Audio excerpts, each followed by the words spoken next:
నమస్తే తెలుగు ప్రజల గుండె చప్పుడు మన తెలుగు టీవీ స్పెయిన్ న్యూస్ కి స్వాగతం. హైదరాబాద్ నుండి విశాఖ నగరానికి పెళ్లి చిత్రీకరణకు వచ్చిన ఫోటోగ్రాఫర్ల బృందాన్ని నిర్బంధించి వారిపై దాడి చేయించడంతో పాటు వీడియోలను బలవంతంగా తీసుకున్న ఘటన విశాఖ జిల్లా పెందుర్తిలో చోటు చేసుకుంది. బాధితుల తరపున ఫోటోగ్రాఫర్ల ప్రతినిధి దీపక్, పెందుర్తి సిఐ లొడ్డు రామకృష్ణ తెలిపిన వివరాలు ఇలా ఉన్నాయి.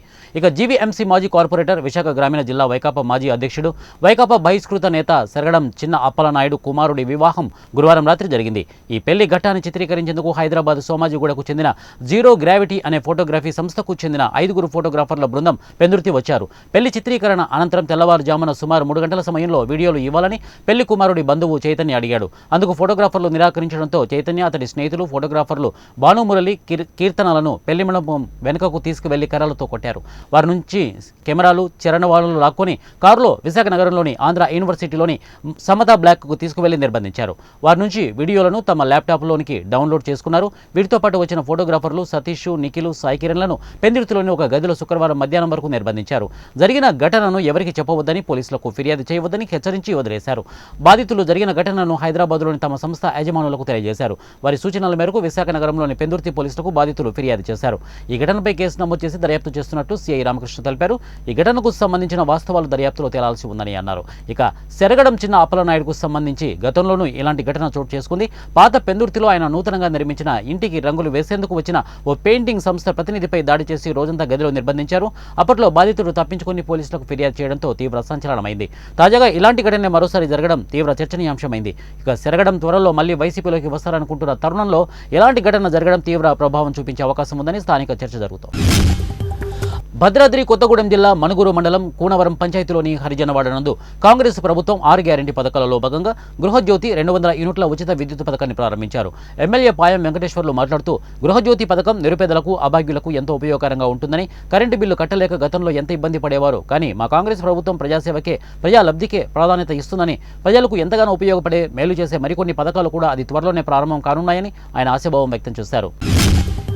భీమవరం 36వ వార్డు మాజీ councillor, municipal vice chairman Mulugurthi Venkataramayya జ్ఞాపకార్థం వారి కుమారుడు ములుగుర్తి సుధీర్ ఆధ్వర్యంలో 100 మంది పేద వృద్ధులకు, వికలాంగులకు బియ్యం పంపిణీ కార్యక్రమం భీమవరం 36వ వార్డులోని ఆనాకోడేరు కాలువ సమీపంలో జరిగింది. ఈ కార్యక్రమానికి ఆంధ్రప్రదేశ్ శాసన మండలి చైర్మన్ కొయ్య మోషన్ రాజు ముఖ్య అతిథిగా హాజరయ్యారు. ఈ సందర్భంగా ఆయన మాట్లాడుతూ గతించిన తన తండ్రి ములుగుర్తి వెంకటరామయ్య పేరిట వారి కుమారుడు ములుగుర్తి సుధీర్ తన సంపాదనలో కొంత భాగాన్ని వెచ్చించి వయోభారంతో ఉన్న వృద్ధులకు ప్రతి నెల ఉచితంగా బియ్యం పంపిణీ చేస్తున్న ములుగుర్తి సుధీర్ను అభినందించారు. సంఘ సేవకులు అల్లు శ్రీనివాస్ మాట్లాడుతూ 100 మందికి పైగా వృద్ధులకు, వికలాంగులకు 5 కేజీల చొప్పున బియ్యాన్ని పంపిణీ చేశారని తెలిపారు.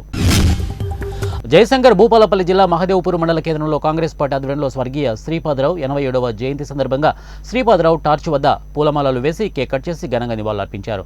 ఇక ఈ సందర్భంగా కాంగ్రెస్ పార్టీ నాయకులు కోట రాజాబాబు, గోమాన్ సచిన్ మాట్లాడుతూ ఈ ప్రాంతానికి శ్రీపాదరావు అనేక కార్యక్రమాలు చేయడం జరిగిందని, మారుమూల ప్రాంతాల్లో పర్యటించి ప్రజల సమస్యలు తెలుసుకుని వెంటనే పరిష్కరించిన ఘనత శ్రీపాదరావుది అని అన్నారు. ఆయన ఈ మంత్రి నియోజకవర్గ ప్రజలకు అనేక సేవలు, అభివృద్ధి కార్యక్రమాలు చేశారని అన్నారు. కడప జిల్లా బద్వేలు నియోజకవర్గంలో వైఎస్ఆర్ కాంగ్రెస్ పార్టీ ప్రచారం నియోజకవర్గంలో 6వ రోజు 28వ వార్డులో జోరుగా సాగుతోంది. వైఎస్ఆర్ కాంగ్రెస్ పార్టీ ప్రచారం పార్టీ శ్రేణులతో బద్వేలు మున్సిపాలిటీలోని 28వ వార్డు భారీగా జనాలతో జోరుగా వైఎస్ఆర్ కాంగ్రెస్ పార్టీ అభ్యర్థి ఎమ్మెల్యే డాక్టర్ సుధా జనసమూహంతో ఒక తిరునాల జనసముద్రంలో మారిపోయింది. ఇక ఇంటింటికి వెళ్లి పలకరిస్తూ ముందుకు సాగారు. వృద్ధులు మాట్లాడుతూ తెలుగుదేశం ప్రభుత్వంలో పెన్షన్ కోసం కార్యాలయాల వద్ద నిలబడి వరుసలలో గంటలు తరబడి కాపు కాసేవారమని, ఈనాడు ముఖ్యమంత్రి వైఎస్ జగన్మోహన్ రెడ్డి వాలంటీర్ల ద్వారా పెన్షన్ 1వ తేదీ తెల్లవారక ముందే ఇంటి తలుపులు కొట్టి మరీ పింఛన్ ఇస్తున్నారని తెలిపారు. బద్వేలు మున్సిపాలిటీలో ఒకప్పుడు రోడ్డు దుస్థితి, వర్షం వస్తే బుడదమయమై ఎంతో ఇబ్బందులు పడేవారమని, ఇక ఈనాడు వైఎస్ఆర్ కాంగ్రెస్ పార్టీ ప్రభుత్వంలో సిమెంట్ రోడ్లు వేసి అన్ని వీధులను అద్దంలా చేశారని పేర్కొన్నారు. ఇచ్చిన మాట ప్రకారం 100% హామీలు అమలు చేశారని తెలిపారు. అలాగే ఎన్నో పథకాలు ప్రవేశపెట్టి రాష్ట్రాన్ని అభివృద్ధి సంక్షేమ పదంలో నడిపిస్తున్నారని పేర్కొన్నారు. ఆంధ్రప్రదేశ్, తెలంగాణ రాష్ట్రంలోని పేద ముస్లిం మైనార్టీ మహిళల అభివృద్ధి కోసం స్వయం ఉపాధి శిక్షణ కార్యక్రమాలు చేపడతామని ముస్లిం రైట్స్ ప్రొటెక్షన్ ఫోరం వ్యవస్థాపక అధ్యక్షులు డాక్టర్ షేక్ మహబూబ్ బాషా తెలిపారు. శనివారం కర్నూలు నగరంలోని ఎంఆర్పీఎఫ్ కార్యాలయంలో ఆయన మీడియా సమావేశం నిర్వహించారు.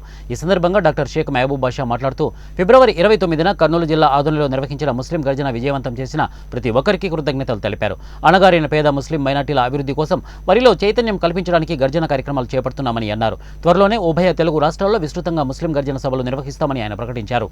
రాజకీయ పార్టీల నేతల అడుగులకు మడుగులు ఒత్తవద్దని ముస్లిం మైనార్టీ నాయకులకు, ప్రజలకు ఆయన సూచించారు. రాజకీయ పార్టీలన్నీ ముస్లిం మైనార్టీలను ఎన్నికలకు మాత్రమే ఓటు బ్యాంకుగా ఉపయోగించుకొని ఎన్నికల అనంతరం విసిరివేస్తున్నాయని ఆగ్రహం వ్యక్తం చేశారు. ఇప్పటికైనా ముస్లిం మైనార్టీలందరూ తమ హక్కుల సాధన కోసం ఐక్యంగా ఉద్యమించాల్సిన సమయం ఆసన్నమైందని ఆయన పిలుపునిచ్చారు. భవిష్యత్తు తరాల మనుగడ కోసం త్యాగాలకు సిద్ధం కావాలని ఆయన అన్నారు. ముస్లిం ఆస్తుల పరిరక్షణ, ముస్లిం మైనార్టీల హక్కుల అమలు చేస్తామని తమ ఎన్నికల మేనిఫెస్టోలో ప్రకటించే రాజకీయ పార్టీలకు తమ మద్దతు ఉంటుందని అన్నారు.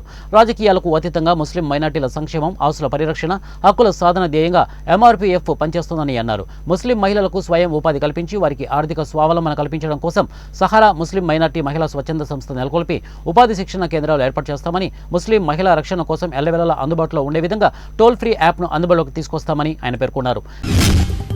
పెద్దదోర్నాలలోని శివ మణికంఠ భారత్ గ్యాస్ ఏజెన్సీ నందు ప్రొపరేటర్ లక్ష్మీ నరసింహ ఆధ్వర్యంలో ప్రధానమంత్రి ఉజ్వల యోజన పథకం కింద ఉచిత గ్యాస్ కనెక్షన్ 26 మంది లబ్ధిదారులకు దోర్నాల మండల భారతీయ జనతా పార్టీ కన్వీనర్ సురవరం గండి వీరారెడ్డి లబ్ధిదారులకు పంపిణీ చేశారు.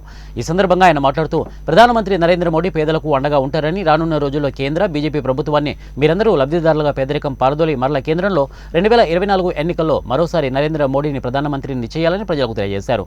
ఈ కార్యక్రమంలో state council member B Mallareddy, Ravikrindi Subbaratnam తదితరులు పాల్గొన్నారు.